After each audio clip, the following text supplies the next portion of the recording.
Officials and transits. My name is Megan. I'm happy that you're here. Today we are talking to Pisces risings, April 2026 horoscopes from the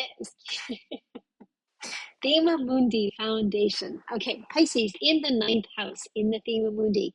This is the house of higher learning, philosophy, travel, and the sacred. Jupiter rules here because in the second domicile, Pisces rising people experience the self as a threshold. You are a threshold. You're what this whole channel is built on. The place where the finite meets the infinite.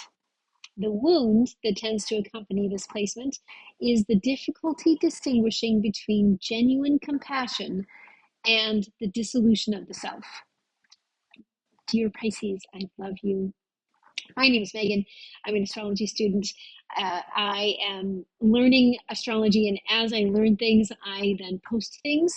So I'm happy that you're here because that means that I'm learning more and that it's resonating for you.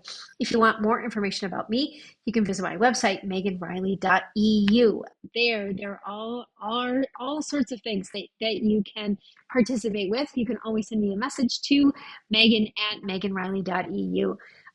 Let's see. So there are donation-based readings. I am trying to do as many readings as possible, about 200 on a donation basis. And since I don't feel comfortable charging yet, since I'm just a student, I want to offer them by donation because I'm also not independently wealthy.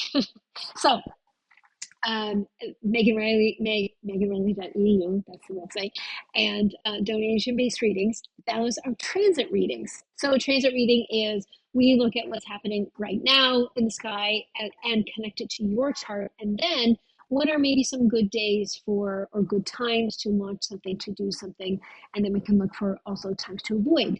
And then what's happening with, if you hear a lot about Pluto or a lot about Saturn and what's happening with your chart, and then just looking at those transits. I had one person I talked to this week where we had been talking about Saturn for years, right?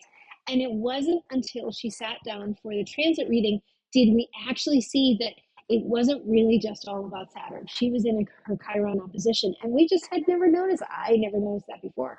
So that's why we're doing this. If you are interested in a natal chart reading, which is what was happening in the sky the moment that you were born, and how does that define your life now, and how does it reflect what's happening now? So those are on a sliding fee scale, and those are available also on the website. You can also sign up for a membership if you want to see me every month, and see me personally every month. And then there is intuitive readings. You can schedule those as well. So all of that, or you can just send me an email, megan@meganriley.eu. Okay, here we go. So Pisces rising. The North Node is currently in Pisces in your first house. The directional pole of this entire nodal cycle is towards you, your body, your selfhood, your ascendant. This is the context for everything else in this month's sky. So April is asking you to show up as a self. The North Node is between 6 and 8 degrees of Pisces this month. So for Pisces rising, this is it's a significant placement. The directional pole of the collective evolution is towards the Pisces body. It's towards embodiment. It's towards the self that shows up as a distinct presence in the world rather than the field that holds everyone else. And the South Node in Virgo in your 7th house of partnerships, releasing the over-service, over-accommodation, the belief that what you owe the other is more than what you owe yourself. Audre Lorde wrote that the erotic is the place where the self knows itself by what it feels, not what it performs. For Pisces rising, the invitation of the North Node in the first house is exactly that, to know yourself by what you feel, rather than by feeling you hold on to on behalf of everyone else. And we know how good you are at that. Mercury, Vesta, and Mars are all transiting your first house through Pisces in the early part of April. So Mercury brings language to the self. Vesta brings her sacred flame home. The devotion that was given to others returns to the body that generates it. And then Mars brings drive and forward motion. So your first house is activated and articulate and in motion the first half of the month. Now, your modern ruler, Neptune, is at 2 to 3 degrees Aries in your second house, conjunct Saturn. The second house is the house of material resources and money and financial foundation. This is the critical signature for Pisces rising, the planet that governs your ascendant in the money house, in a conjunction with Saturn in the sign of initiation. So Saturn tries to structure, Neptune dissolves, and then in the second house, this combination has been creating this unclear financial picture for you. The material foundation keeps shifting shape, and the structure that was supposed to hold money keeps getting fogged up. What is your actual material relationship with money and resources, minus the story that you are above needing them? And what would it cost you in attention and energy and time to take your material needs seriously instead of treating them as secondary to the more important concerns? Your traditional ruler, Jupiter, is 16 to 18 degrees of Cancer, and that's in your fifth house, the house of creativity and pleasure and children and self-expression. Jupiter is in its exaltation in the house of play and creative expression. This is so good. This is genuinely positive for your creative life and your sex life. Your traditional ruler is amplifying the generative sphere. So what wants to be created? What pleasure are you dismissing as frivolous that Jupiter is actively trying to amplify for you? Pluto is at 5 degrees of Aquarius in your 12th house, stationing retrograde in late April. And the 12th house is the home of the unconscious, the hidden enemies, isolation, and what operates below awareness. Pluto in the 12th is transforming what is concealed. And the retrograde turns the gaze towards what has been running beneath awareness, toward the hidden agreement of hidden self that Pluto's been excavating. So what has been operating in the unconscious that is now insisting on being acknowledged. Juno in Aquarius is conjunct Pluto in your 12th house all month. So the partnership agreement in the hidden house, the unconscious contract around what you owe in relationship, the partnership dynamic that operates below the level of explicit negotiation. All of this is being transformed. So what implicit relationship and agreement are you still honoring that maybe you just never looked at in the first place? Does it really work? Then Black Moon Lilith is 11 to 15 degrees of Sagittarius, and that's in your 10th house of career and public reputation. So Lilith in the career house, in the professional exile, is the professional exile, the refusal that happened in public life.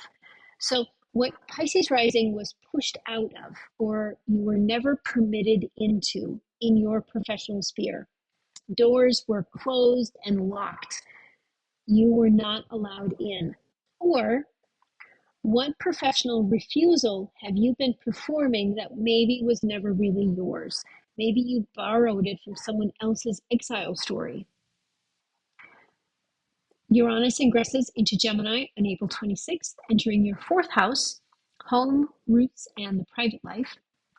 This begins a 7-year disruption of domestic and foundational terrain.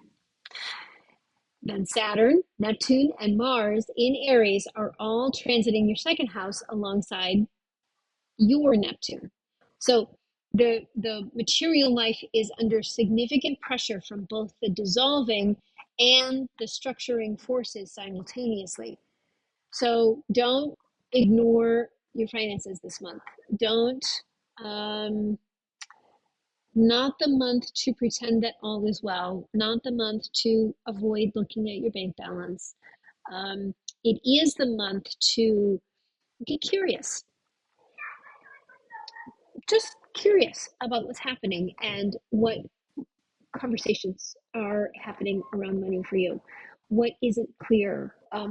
What's leaving your account that you don't know is leaving? What subscriptions do you not know about? Do you not remember about? Those would be great places to focus. And then we go to the goddess asteroids. Venus transiting your first house, the Pisces, is the sacred flame returning to the body. So the devotion that was given outward comes home. Sirius and Taurus in your third house is nourishment through language and local connection. The stories that feed, the communication that sustains. Now, here are your questions for the month, and I'll include these in the description box. First, the North Node is in your first house. So what does it mean to show up as a self rather than as the person that holds everyone else? Where has your dissolution been called compassion when it was actually self-erasure? Second, Neptune, your modern ruler, is conjunct Saturn in your second house. So what is your actual material relationship with money? The dog is dreaming in the background. Absent the story that you are above needing it. What would it cost you to take your material needs seriously? Third, Jupiter, your traditional ruler, is in your fifth house. So what wants to be created? What pleasure are you calling frivolous that your planet is really just trying to amplify? Fourth, Pluto is stationing in your 12th house.